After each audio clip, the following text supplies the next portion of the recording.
से जुड़ी floor test में शामिल नहीं होगी जेजेपी। जी हां, देखिए, दुष्यंत चौटाला की पार्टी जेजेपी फ्लोर टेस्ट में शामिल नहीं होगी, जबकि यह भी कहा जा रहा है कि 5 जेजेपी एमएलए जो हैं बीजेपी के संपर्क में हैं। और दूसरी तरफ जेजेपी के आज हिसार में बड़ी रैली है, शक्ति प्रदर्शन कर रहे हैं। कल ही गठबंधन टूटा बीजेपी के साथ जेजेपी का, और उसके बाद आज हिसार में शक्ति प्रदर्शन दुष्यंत चौटाला करने वाले हैं। तो आज दो बड़ी खबरें कि एक तरफ शक्ति प्रदर्शन तो दूसरी तरफ फ्लोर टेस्ट में जेजेपी शामिल नहीं हो रही है।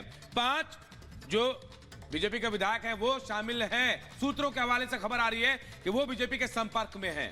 और हमारे दो सहयोगी इस वक्त हमारे साथ जुड़ गए हैं हरियाणा निवास से, हमारे साथ लोमर से, और साथ ही अमित भी हमारे साथ जुड़ गए हैं। अमित, सबसे पहले आपके पास आते हैं, ये बताइए कि सबसे पहले हम फ्लोर टेस्ट की बात करते हैं। क्या तैयारियां हैं, कितने लोग पहुंच रहे हैं, क्या जेजेपी के विधायक भी आएंगे, वो विधायक जो अलग हो सकते हैं दुष्यंत से?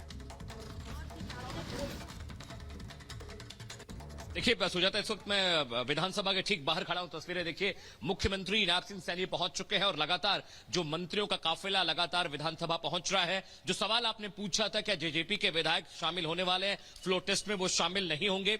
वहां पर रैली है हिसार में, तो ज्यादातर जो विधायक हैं वो दुष्यंत चौटाला के साथ उस रैली में शामिल होने के लिए पहुंचे। लेकिन मैं आपको बताऊं कि जेजेपी की जरूरत नहीं है। 48 विधायकों का जो आंकड़ा लगातार बीजेपी दावा कर रही है वो नंबर्स उनके पास है। और फ्लोर टेस्ट सिर्फ समझिए कि एक फॉर्मेलिटी भर है, क्योंकि नायब सिंह सैनी ने कल ही कहा था कि हमारे पास 38 विधायकों का 48 जो हमारे पास विधायक है उनका नंबर हमारे पास है। तो ये सिर्फ एक फॉर्मेलिटी समझिएगा। आज बहुत बड़ा दिन है क्योंकि नायब सिंह सैनी बतौर मुख्यमंत्री पहली बार विधानसभा पहुंचे हैं। तस्वीरें हम आपको दिखा रहे हैं। ये काफिला देखिए, गाड़ियों का लगातार जो मंत्री हैं तमाम लोग पहुंच रहे हैं। सिक्योरिटी बहुत ज्यादा बीफ्ड अप कर दी गई है। आप देखेंगे यहाँ पे एनएसजी कमांडोज लगाए गए हैं, लोकल पुलिस यहाँ पे है, साथ ही स्पेशल फोर्सेस के लोग भी यहाँ पर हैं। लेकिन बड़ी बात ये समझिएगा कि जिस तरह से लोकसभा चुनाव में अब कुछ ही वक्त बाकी है, 6 महीने विधानसभा चुनाव है, ये पूरी स्ट्रैटेजी के साथ प्लान किया गया। और आप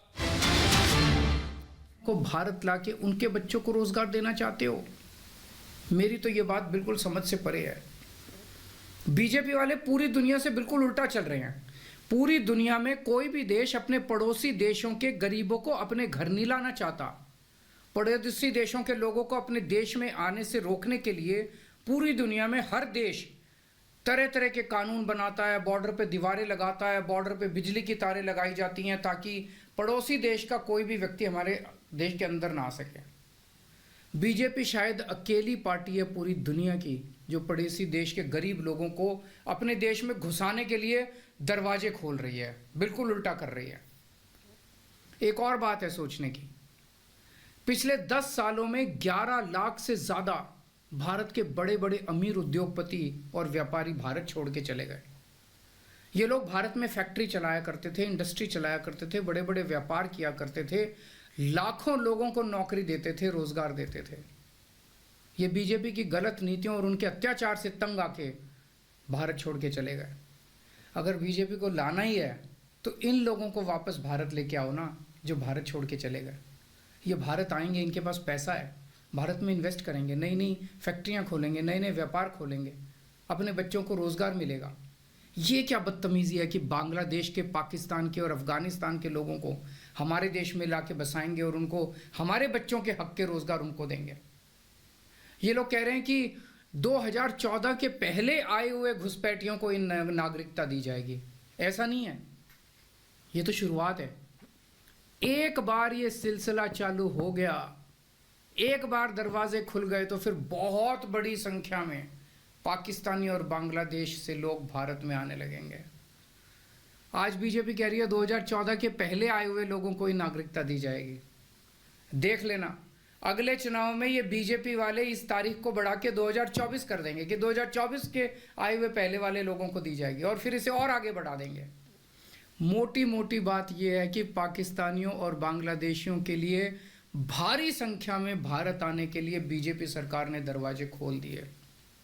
ये देश के लिए बेहद खतरनाक है और इसका सबसे ज्यादा खामियाजा उत्तर पूर्व नॉर्थ ईस्टर्न स्टेट्स भुगत रहे हैं, खासकर आसाम। आसाम के लोगों की भाषा और संस्कृति खतरे में पड़ चुकी है क्योंकि वहां पे बांग्लादेश से इतनी बड़ी संख्या के ऊपर इलीगल माइग्रेशन हुआ है। अब बीजेपी कह रही है कि इलीगल माइग्रेंट जो आए हैं उनको हम नागरिकता देंगे, उनको हम बसाएंगे, आसाम में बसाएंगे। आसाम के लोग बहुत नाराज हैं। एक तरह से देखा जाए तो हेमंत बिश्व शर्मा जो बीजेपी के मुख्यमंत्री हैं, उन्होंने धोखा दिया अपने लोगों को। अपने असम के लोगों की खातिर उन्हें सीए का विरोध करना चाहिए था। उन्हें कहना चाहिए था कि असम के लोगों की संस्कृति और भाषा दोनों खतरे में हैं, ये बिल्कुल बर्दाश्त नहीं किया जाएगा। तो दोस्तों, पूरे देश की मांग है कि सीए को वापस लिया जाए। हम किसी हालत में अपने बच्चों की नौकरियां, अपने बच्चों के रोज़गार दूसरे देश के लोगों को किसी हालत में नहीं देंगे। और अगर बीजेपी नहीं मानती तो इसको वापस नहीं लेती, तो इस चुनाव के अंदर बीजेपी के खिलाफ वोट करके आप अपना गुस्सा जाहिर कीजिए। नमस्कार। तो दिल्ली के मुख्यमंत्री अरविंद केजरीवाल को सुन रहे थे आप, जो प्रेस कॉन्फ्रेंस करके सीए पर सवाल खड़े कर रहे हैं। वो कह रहे हैं कि विदेशी लोगों को आप नौकरी देश में देना चाहते हैं, लेकिन जो इस वक्त बेरोजगार हैं उन युवाओं पर ध्यान सरकार का नहीं जा रहा है। विरोध अरविंद केजरीवाल की ओर से भी सीए का सामने आया है। लेकिन सवाल बार बार यही है कि भारतीय जनता पार्टी ने साफ कहा है कि किसी की नागरिकता इससे नहीं जाएगी। सरकार लगातार ये बात कह रही है किसी की नागरिकता को कोई खतरा नहीं है, लेकिन विपक्ष अपनी राजनीतिक रोटी सीख रहा है। तो देश में सीए लागू होने के बाद देश भर में खुशियां मनाई जा रही है। अब पाकिस्तान, बांग्लादेश, अफगानिस्तान और सिंध से आए शरणार्थी जश्न मना रहे हैं, तो वहीं इस पर जमकर सियासत भी हो रही है। कोई सीए लागू होने पर उसकी टाइमिंग पर सवाल खड़े कर रहा है, तो कोई इसे ध्रुवीकरण की राजनीति बता रहा है। लेकिन सीए पर सियासत करने वालों पर अमित शाह ने जोरदार हमला बोला है। पूरी रिपोर्ट में पूरी खबर आपको बताते हैं।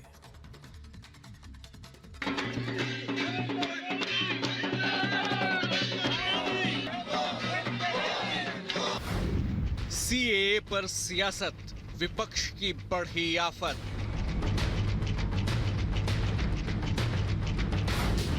मोदी देंगे शरण, इंडी का तुष्टीकरण।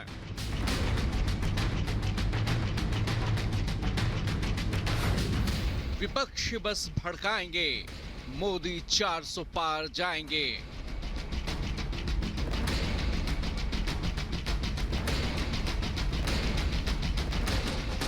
बरसों से बेबसी और बेकदरी की जिंदगी जी रहे लोगों का ये जश्न बता रहा है कि मोदी की गारंटी ने इन्हें सर उठाकर जीने का मौका दिया है।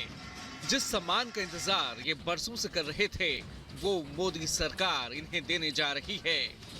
ये खुशी बता रही है कि इनके माथे से रिफ्यूजी का तमगा अब हटने वाला है और ये भारत के नागरिक बनने जा रहे हैं। बहुत खुशी है। आज के पहले हम शरणार्थी थे, आज हम हिंदुस्तानी हैं। तो है जो मुमकिन कराया है मोदी जी ने, जो हमारे लिए कानून बनाया, हम उसका दिल से आभार प्रकट करते हैं। हम नहीं, पूरा अफगानिस्तान। ये देख लो, हम किससे और कोई छीनना नहीं चाहते हैं। एक हमारे को अधिकार मिल गया है। हम हिंदुस्तान में 30 साल से हैं, पर किसने हमारे बारे नहीं सोचा? ये मोदी जी है जो हमारे बारे सोचता है और मोदी जी करता है। लोकसभा चुनाव से ठीक पहले सीएए लागू करने के फैसले को जहां पीएम मोदी का मास्टर स्ट्रोक माना जा रहा है, तो वहीं इस फैसले ने सियासी तापमान बढ़ा दिया है। इंडी गठबंधन समेत कई विपक्षी दल सीएए लागू करने के फैसले को चुनावी चश्मे से देख रहे हैं। ममता बनर्जी हो या असदुद्दीन ओवैसी, अखिलेश यादव हो या फिर उमर अब्दुल्ला, सभी भड़काऊ बयानबाजी में लगे हैं।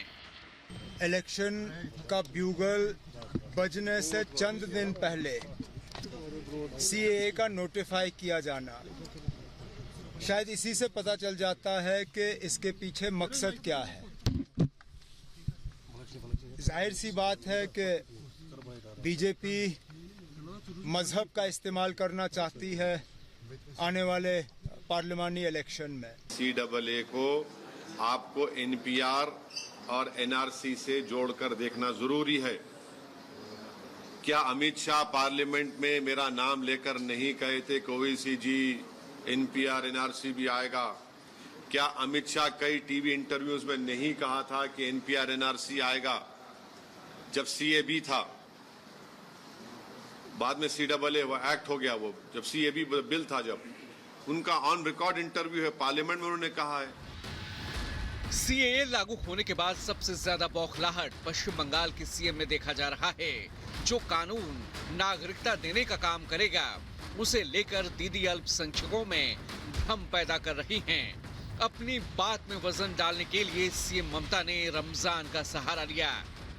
এনআরসি করতে দেব না, কারো অধিকার কাটতে দেব না, কাউকে বঞ্চনা করতে দেব না, কাউকে লাঞ্ছনা করতে দেব না। এর জন্য যদি আমার জীবনও যায় আমি জীবন দিতে তৈরি। বাংলার মানুষের অধিকার আমি কিছুতেই কাটতে দেব না। ममता सरकार लगातार सीएए की खिलाफत करती रही हैं। आखिर इस डर की वजह क्या है, ये जानना भी जरूरी है। दरअसल देश में 3 से 4 करोड़ मतुआ हिंदू समुदाय के लोग हैं। बात बंगाल की करें तो यहाँ करीब 2 करोड़ मतुआ आबादी है, जो करीब 10 लोकसभा सीटों को प्रभावित कर सकते हैं। सीएए लागू होने से इन्हें नागरिकता मिल सकेगी, जिससे बंगाल में बीजेपी की पकड़ मजबूत हो जाएगी। यही वजह है कि दीदी किसी भी हाल में पश्चिम बंगाल में सीएए लागू होने नहीं देना चाहती। आलम यह है कि सीएए के खिलाफ ममता बनर्जी रोड शो करने को तैयार हैं। फिलहाल सिलीगुड़ी में होने वाले रोड शो को रद्द कर दिया गया है। वहीं बात असम की करें तो वहां ऑल असम स्टूडेंट्स यूनियन समेत कई संगठनों ने सीएए के खिलाफ विरोध प्रदर्शन किया है, जिसे देखते हुए असम के कई जिलों में सुरक्षा बढ़ा दी गई है। लोकसभा चुनाव को देखते हुए विपक्ष जहां सीएए का विरोध कर रहा है, तो वहीं बीजेपी प्रधानमंत्री के फैसले की वकालत कर रही है। इससे नागरिकता मिलेगी, छीनी नहीं जाएगी। और मुझे लगता है विपक्षी दल नहीं चाहते कि उत्पीड़न जिनका हो रहा है ऐसे माइनॉरिटीज का उन देशों वालों को भारत नागरिकता दे। देश के अंदर भी लोग ऐसे हैं जो 70 साल से इंतजार कर रहे थे नागरिकता का, नहीं दी कांग्रेस ने, भारतीय जनता पार्टी की सरकार ने किया। सीएए को लागू करने के लिए विशेष रूप से प्रधानमंत्री मोदी का अभिनंदन किया, उन्हें आभार व्यक्त किया। निश्चित रूप से ममता बंदोपाध्याय जानबूझकर वोट बैंक की राजनीति के लिए कुछ समुदायों को भड़काएगी, लेकिन हर हिंदुस्तानी जानता है कि नरेंद्र मोदी का ये निर्णय न्याय संगत है, ह्यूमन डिसीजन। सीएए लागू होने से जहां करोड़ों शरणार्थियों को नागरिकता मिलने की उम्मीद जगी है, वहीं विपक्ष को डर है कि कहीं सीएए उनके सियासी समीकरण ना बिगाड़ दें। यही वजह है कि इंडी गठबंधन के कई नेताओं ने डर वाली सियासत शुरू कर दी है। विशेष समुदाय को भड़काकर ध्रुवीकरण की कोशिश की जा रही है। अब देखना होगा कि मोदी की गारंटी के सामने विपक्ष की ये चाल कितनी कारगर साबित हो पाती है। Bureau report, Republic Bharat.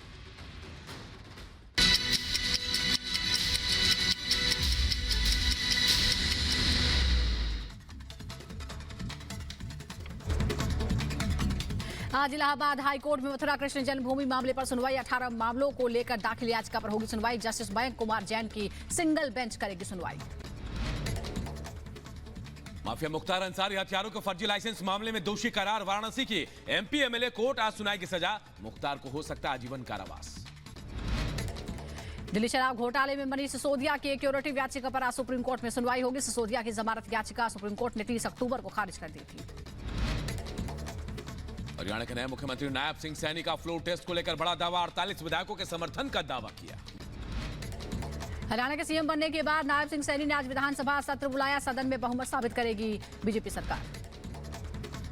Haryana में बीजेपी से गठबंधन टूटने के बाद जेजेपी की आज बड़ी रैली। हिसार में दुष्यंत चौटाला का शक्ति प्रदर्शन। यूपी के आगरा में भीषण आग का तांडव। 2 बस और 1 ऑटो में आग लगने से अफरा तफरी मची। यूपी के आगरा में बस में शॉर्ट सर्किट के कारण लगी आग। कड़ी मशक्कत के बाद आग पर काबू पाया गया।